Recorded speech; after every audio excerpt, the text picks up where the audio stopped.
Number 3 اخلاص و احتساب، صرف اللہ، جو نیک کام کرے صرف اس کی خوشنودی کے لیے۔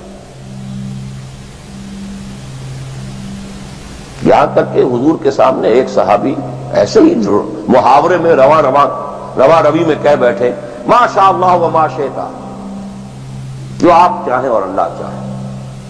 فوراً ڈانٹ دیا اجعلتنی للہ ندًا، تم نے مجھے اللہ کا مد مقابل بنا دیا۔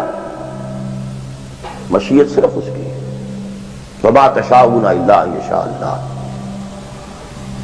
کوئی نیک کام سوائے اس کی رضا جوئی کے لیے اگر کسی اور کے لیے کیا گیا، ریا ہے، سمعہ ہے، دکھاوے کے لیے ہے، شہرت کے لیے ہے، دنیا کمانے کے لیے ہے، لیڈری چمکانے کے لیے ہے، اقتدار حاصل کرنے کے لیے ہے، کوئی بھی اور مقصد اگر شامل ہوا، زیرو سے ضرب کھا کر پوری عبادت زیرو ہو جائے گی۔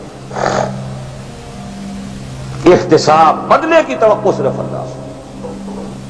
یہ لفظ آپ خاص طور پر سنتے رہے ہوں گے ان دنوں بہت، من صام رمضان ایمانا واحتسابا غفر له ما تقدم من ذنبه ومن قام رمضان ایمانا واحتسابا غفر له ما تقدم من ذنبه ومن قام ليلة القدر ایمانا واحتسابا۔ ایمان کے ساتھ احتساب کیوں آ رہا ہے؟ اس کا اجر و ثواب سوائے اللہ سے اور کسی سے توقع نہ۔ یہ 5 چیزیں ہیں۔ جہاں تک اطاعت کا تعلق ہے اس میں ایک ایکسیپشن نوٹ کر لیجیے۔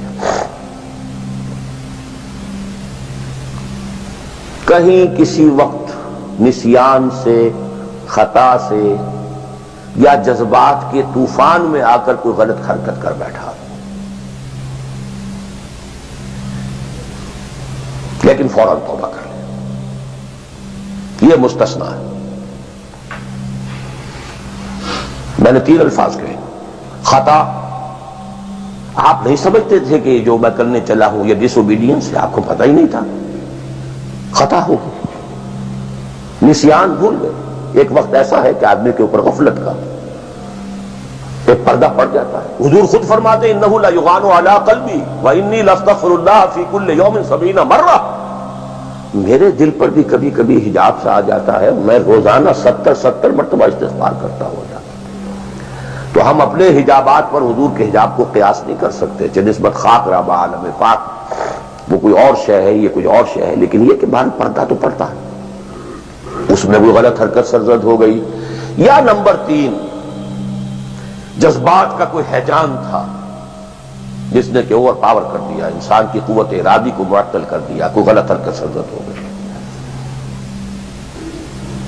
لیکن پھر توبہ فوراً۔ انما التوبۃ علی اللہ للذین یعملون السوء بجہالۃ ثم یتوبون من قریب، جیسے ہی طوفان گزرا فوراً ہوش میں آیا، یہ مجھ سے کیا ہو گیا، لا الہ الا انت سبحانک انی کنت من الظالمین، ربنا ظلمنا انفسنا وان لم تغفر لنا وترحمنا لنکونن من الخاسرین وان لم تغفر لی وترحمنی لاکونن من الخاسرین۔ یہ دعا ہے، گڑ گڑا کر اللہ معاف کر دے۔ It will be written off, it will be expunged، محو کر دیا جائے، یکفر عنہ سیئاتہ، اس کے معنی یہی ہے۔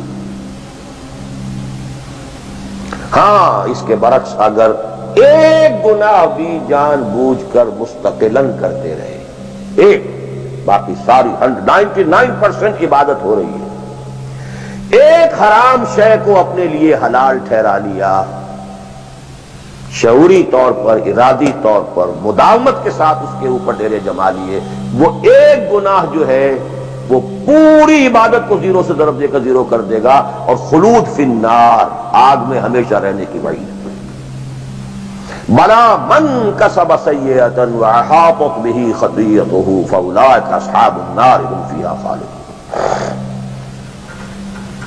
ان پوائنٹس کو اچھی طرح نوٹ کیجیے، خطا میں فرق ہے، گناہ میں فرق ہے۔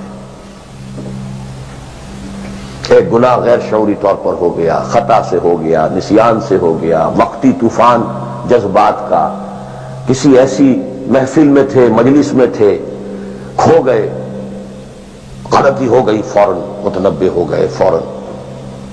یہ اور ہے، جیسے کہ آدمی، مجھے اچھی طرح یاد ہے ایک مرتبہ اور میں بھولتا نہیں اس واقعے کو. میں میڈیکل کالج میں پڑھ رہا تھا تو ایک سائیکل پر جا رہا تھا کالج، اور سلپری تھی روڈ. جب سائیکل سلپ کرتی ہے تو پتہ نہیں چلتا میں کب گر گیا. گرا ہوں لیکن مجھے پتا اس وقت چلا جب اٹھ چکا تھا میں، جب میں گرا تھا. کیونکہ آدمی وہ پڑا نہیں رہتا، فوراً اٹھتا. یہ جو ہے فوراً اٹھنا، ثم یتوبون من قریب، یہ بھی بعد میں معلوم ہوتا ہے کہ میں گرا تھا جبکہ اٹھ چکا ہوتا ہے. اتنا انسٹنٹینیس ہوتا ہے. یہ ہے یتوبون من قریب. اور اس کو اللہ نے اپنے ذمے، انما التوبۃ علی اللہ، اللہ کے ذمے ہے یہ کہ وہ ایسے شخص کی توبہ قبول کرے. انما التوبۃ علی اللہ للذین یعملون السوء بجہالۃ ثم یتوبون من قریب. بہرحال یہ ایک اس کی ضمنی بات تھی کہ اطاعت کلی کے ضمن میں ان دونوں چیزوں کو ذہن میں رکھیے. گناہ کا ہو جانا، کل بنی آدم خطاؤون وخیر الخطائین التوابون، التائب من الذنب کمن لا ذنب لہ. بہت اس میں ہمارے لیے پر امید باتیں کہی گئی. اللہ کو اپنے گناہگار بندے کی توبہ سے اتنی ہی خوشی ہوتی ہے جتنی کہ اس شخص کو ہوتی ہوئی جو ایک صحرا میں سفر کر رہا تھا. ایک ہی اونٹ تھا، اسی پر اس کا پانی تھا، اسی پر اس کا راشن تھا. تھوڑی دیر کے لیے سستانے کو لیٹا، آنکھ کھلی تو اونٹ غائب. دوڑ رہا ہے مشرق میں، مغرب میں، شمال میں، جنوب میں، تھک ہار کر بیٹھ گیا ہے. اب وہ موت کا انتظار کر رہا ہے. نہ پانی ہے، نہ کوئی غذا ہے، نہ کوئی سواری ہے کہ اس صحرا لقدق صحرا سے نکل سکے. کہ اچانک دیکھتا ہے کہ اونٹ تو کھڑا ہے، موجود ہے. تو اسے اتنی خوشی ہوتی ہے کہ وہ کہتا ہے اللہ تو میرا بندہ، میں تیرا رب. کہنا یہ چاہتا تھا اللہ تو میرا رب، میں تیرا بندہ، لیکن اتنا مغلوب ہو گیا ہے اس وقت جذبات میں خوشی کے کہ کہہ یہ بیٹھا کہ اللہ تو میرا بندہ، میں تیرا رب. اتنی خوشی ہوتی ہے کہ اللہ کو اپنے کسی گناہگار بندے کی توبہ سے. تو یہ وہ ہے وہ مسئلہ عارضی، فوری، لا علمی، جہالت، طوفان یا کسی ماحول کے فوری اثر کے تحت کوئی غلطی ہو گئی فوراً توبہ کی. لیکن یہ کہ اگر جان بوجھ کر کانشس ڈیسیژن ایک حرام شے کو بھی اگر مستقلاً اختیار کر لیا، بلا من کسب سیئۃ واحاطت بہ خطیئتہ فاولئک اصحاب النار هم فیہا خالدون. اب آئیے نیکسٹ، میں جسے آج ایک نیا اینگل کہہ رہا ہوں وہ کیا ہے. دیکھیے اطاعت کے دو پہلو ہیں، انفرادی اور اجتماعی. مجھے مراد کیا ہے؟ ان کی ریشو پروپورشن مختلف ہوگی. کوئی بہت آرگنائزڈ سوسائٹی ہے، اسٹیٹ کا کانسیپٹ ہے، اجتماعیت کا پڑھنا بہت بھاری ہو جاتا ہے، انفرادیت بہت محدود ہو جاتی ہے. کوئی بڑی پریمیٹو سی سوسائٹی ہے، آرگنائزڈ اسٹیٹ نہیں ہے، تو انفرادیت کا دائرہ وسیع ہوتا ہے، اجتماعیت محدود ہوتی ہے. In various proportions. لیکن پہلے ان کو آئیڈینٹیفائی کیجئے، اس سے میری مراد کیا ہے.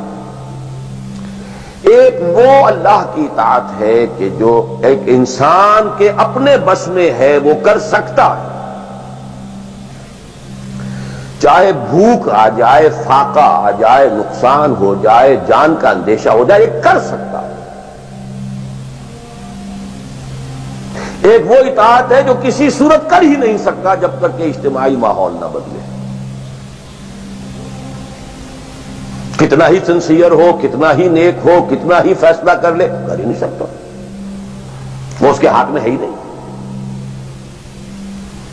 ایک ریاست ہے، آرگنائز اسٹیٹ ہے، اس کا لا ہے، آپ اس میں رہ رہے ہیں تو وہی قانون چلے گا. آپ کے بس میں نہیں ہے.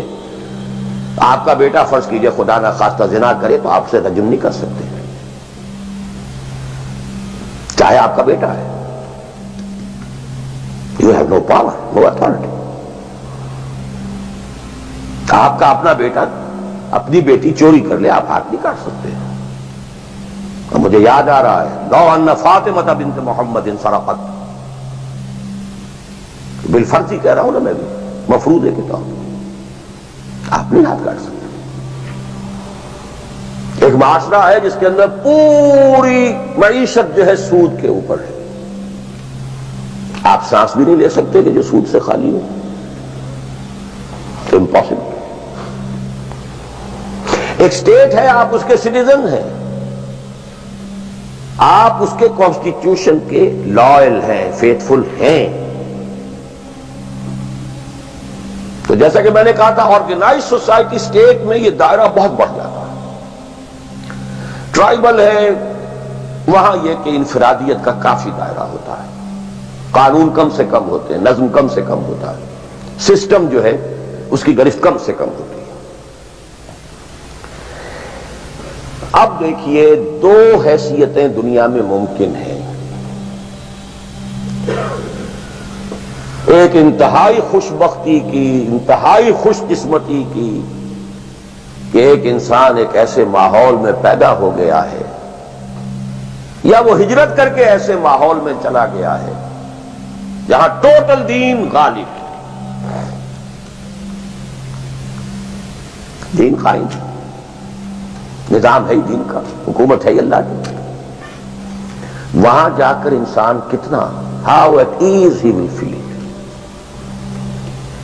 نو فرکشن، وہ بھی اللہ کی بندگی کرنا چاہتا ہے، ماحول بھی سازگار ہے، پورا نظام بھی اللہ کی بندگی پر ہے، پورا قانون بھی اللہ ہی کا نافذ ہے، پورا تعلیم کا ڈھانچہ بھی اللہ ہی کے ہدایت کے مطابق ہے، تمام ذرائع ابلاغ سے بھی اسی کے مطابق چیزیں ہیں جو نشر ہو رہی ہیں، آڈیو ویژول سب کچھ۔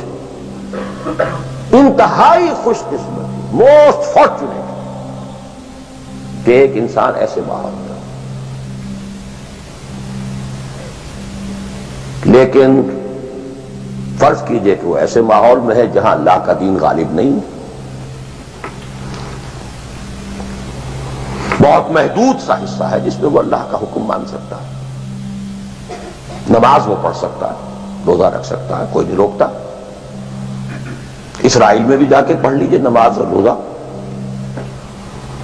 امریکہ میں کر لیجئے، بھارت میں کر لیجئے، کوئی نہیں روکتا، ہو گئے۔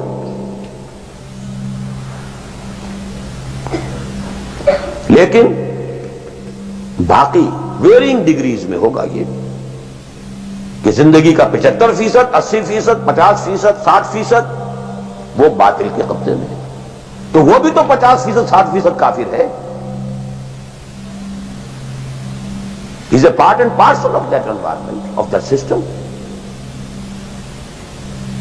قرآن کے تینوں فتوے اس پر بھی تو لگ رہے ہیں، وَمَن لَّمْ يَحْكُم بِمَا أَنزَلَ اللَّهُ فَأُولَٰئِكَ هُمُ الْكَافِرُونَ وَمَن لَّمْ يَحْكُم بِمَا أَنزَلَ اللَّهُ فَأُولَٰئِكَ هُمُ الْفَاسِقُونَ وَمَن لَّمْ يَحْكُم بِمَا أَنزَلَ اللَّهُ فَأُولَٰئِكَ هُمُ الظَّالِمُونَ۔ وہی ظالم ہے، اور ظالم سے مراد مشرک، ان الشرک لظلم عظیم، وہی کافر ہے۔ بتوں سے تجھ کو امید ہے، خدا سے نو امیدی، مجھے بتا تو صحیح اور کافری کیا ہے؟ کفر کہتے کسے؟ وہی تو فاسق ہے، ناہنجار ہے، باغی ہے۔ ویرنگ ڈگریز کے اندر جتنا بھی اس نظام کی گرفت ہے، اس درجے میں ہر وہ شخص کافر اور ظالم اور مشرک ہے جو اس ماحول میں رہ رہا ہے۔ ان دونوں حالتوں میں دین کے تقاضے بالکل ایک دوسرے کے برعکس ہو جاتے ہیں۔ اب یہ پوائنٹ ہے جو میں چاہتا ہوں آج، I want to hammer it۔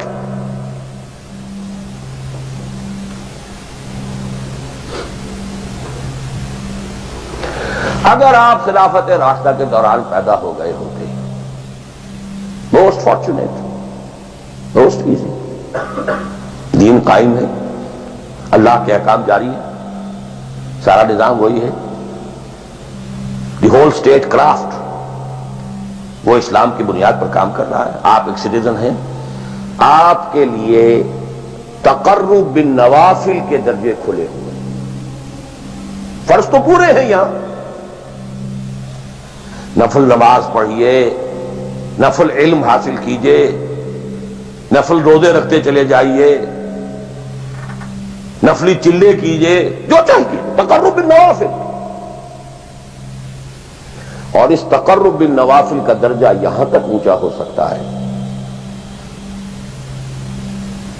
وَيَتَقَرَّبُ إِلَيَّ عَبْدِي بِالنَّوَافِلِ حَتَّى أَكُونَ، میرا بندہ نوافل کے ذریعے سے میرا تقرب حاصل کرتا جاتا ہے یہاں تک کہ میں اس کی آنکھیں بن جاتا ہوں جن سے وہ دیکھتا ہے، اس کے کان بن جاتا ہوں جن سے وہ سنتا ہے، اس کے ہاتھ بن جاتا ہوں جن سے وہ پکڑتا ہے، اس کے پاؤں بن جاتا ہوں جن سے وہ چلتا ہے۔ حدیث قدسی، اور سارے وہابی بھی مانتے ہیں اس کو، یہ نہ سمجھیے کہ یہ کسی صوفی کی بڑھ ہے، حدیث صحیح عند کل المحدثین۔ اللہ ہاتھ بن جاتا ہے آپ کا، اللہ پاؤں بنتا ہے آپ کا، اللہ آنکھ بنتا ہے آپ کی، اللہ کان بنتا ہے۔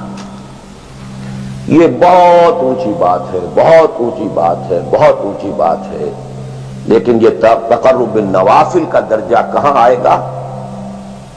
جہاں آپ ایک اسلامی نظام کے تحت سانس لے رہے ہیں، جہاں وہ اسلامی نظام نہیں ہے، پہلا فرض تن من دھن اس نظام کو بدلنے کے لیے لگا دینا۔ اگر یہ نہیں ہے تو نماز نہیں ہے، منہ پر دے ماری جائے۔ میں جو کچھ کہہ رہا ہوں ولا وجل بصیرت کہہ رہا ہوں، میری پوری زندگی کے مطالعے کا نچوڑ ہے۔ نماز منہ پر دے ماری جائے، روزے منہ پر دے مارے جائے۔ You reconcile yourself to that system جو میری بغاوت کے اوپر مبنی تھا۔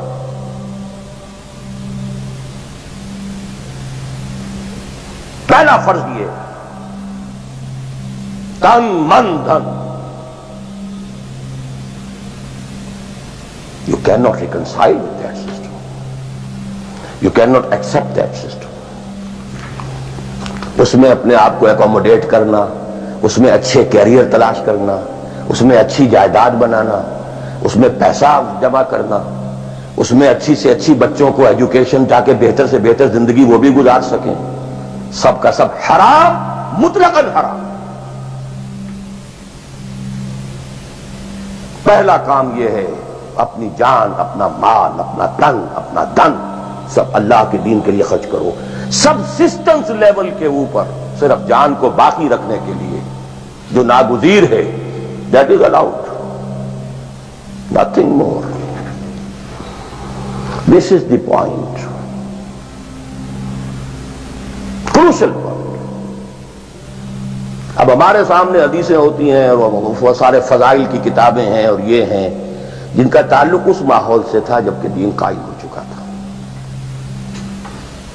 اس کانٹیکسٹ میں باتیں ہو رہی ہیں، نفل کی بات ہو رہی ہے اور قیام اللیل کی بات ہو رہی ہے، اور جو ہے ختم قرآن کی بات ہو رہی ہے، اور اگر فجر کے بعد بیٹھے رہے مصلی پر اور 2 رکعت پڑھ کر اٹھے جبکہ سورج نکل چکا ہے تو اب یہ اتنا اونچا سوال، یہ ساری باتیں، all these things become absolutely irrelevant۔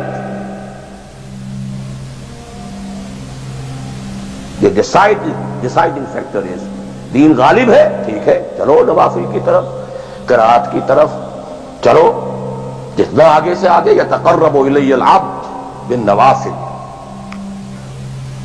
ورنہ تقرب بالفرائض پہلے فرض کرنے ہیں، اور فرضوں میں پہلا فرض جہاد ہے۔ Now please note this word, جہاد اصل میں اس جد و جہد کا جامع عنوان ہے، your struggle against that system۔ لہذا انما المؤمنون الذين آمنوا بالله ورسوله ثم لم يرتابوا وجاهدوا باموالهم وانفسهم في سبيل الله۔ integral part of the definition of a مومن۔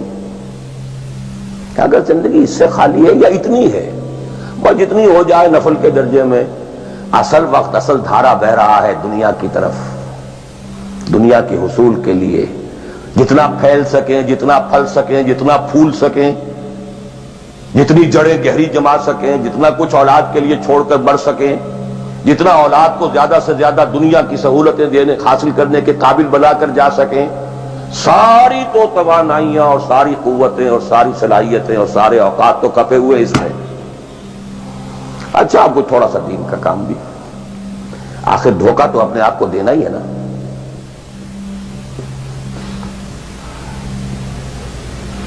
قسمت فروش عورتیں بھی تو کالے کپڑے پہن کے جلوس میں نکلتی ہیں تازیوں کے، اور سبیلیں لگاتی ہیں اور مسجدیں بناتی ہیں۔ They have to deceive themselves۔ ڈاکو لوگ نہایت سفاک یتیموں اور بیواؤں کی سرپرستی کرتے تھے۔ ہمارے معاشرے میں جو بستہ الف بستہ بے کے غنڈے ہوتے ہیں، ان کے ہاں بھی نیکی کا، پن کا، خیر کا کھاتا ہوتا ہے۔ اسی طرح کچھ مذہبی ایکٹیویٹی ہے۔ اصل شے یہ ہے کس ماحول میں رہ رہے ہیں۔ بہت خوش قسمت ہوتا میں اور آپ، پھر آپ اچھے سے اچھا پہنتے، کوئی اعتراض نہیں، اچھے سے اچھا کھاتے۔ قل من حرم زینۃ اللہ التی اخرج لعبادہ والطیبات من الرزق۔ خلافت راشدہ میں آپ رہ رہے ہیں، آپ حلال ذریعے سے کما رہے ہیں، آپ بہت اچھا کھائیے، بہت اچھا پہنیے، بلکہ اللہ چاہتا ہے کہ اس کی نعمت جو اس نے تمہیں دی ہے وہ تم پر ظاہر ہو۔ لیکن پلیز نوٹ دی کانٹیکسٹ۔ دین مغلوب ہو اور آپ اچھا پہننے اور اچھے کھانے کی فکر میں ہو۔ مجھے جملہ یاد آ رہا ہے حضرت ابو بکر کا رضی اللہ تعالی عنہ۔ تھوڑا سا مسئلہ ہوا تھا کہ لوگوں نے کہا کہ زکوٰۃ ہم دیں گے لیکن زکوٰۃ ریاست کو نہیں دیں گے، اپنے طور پر خرچ کریں گے۔ حضرت ابو بکر نے فیصلہ کیا ان کے خلاف جنگ کا۔ حضرت عمر جیسی شخصیت بھی مشورہ دے رہی ہے کہ دیکھیں نہیں، 2 فرنٹ پہلے ہم نے کھولے ہوئے ہیں۔ جیش اسامہ کو بھی آپ نے روکا نہیں کہ جائے، حضور نے تیار کیا تھا۔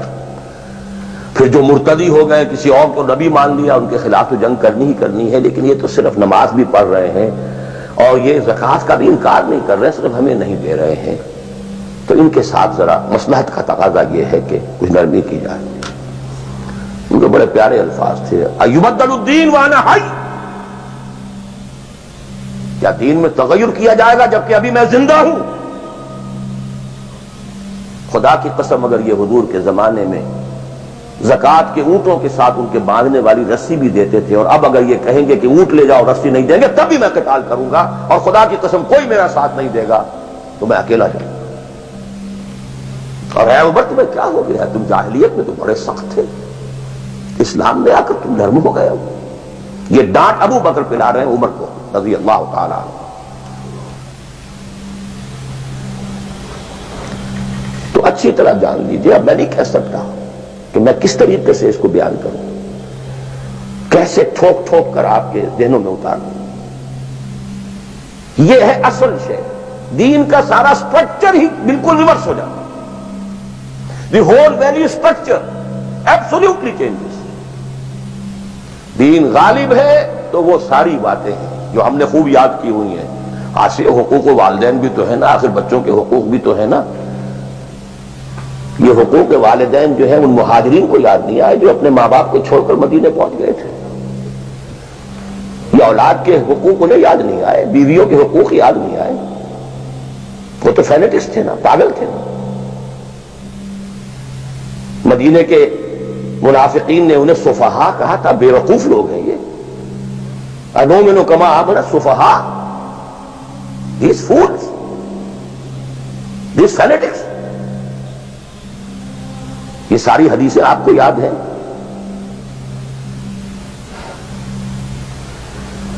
فرق ہے، اسلام غالب ہے تو مسئلہ کچھ اور ہے۔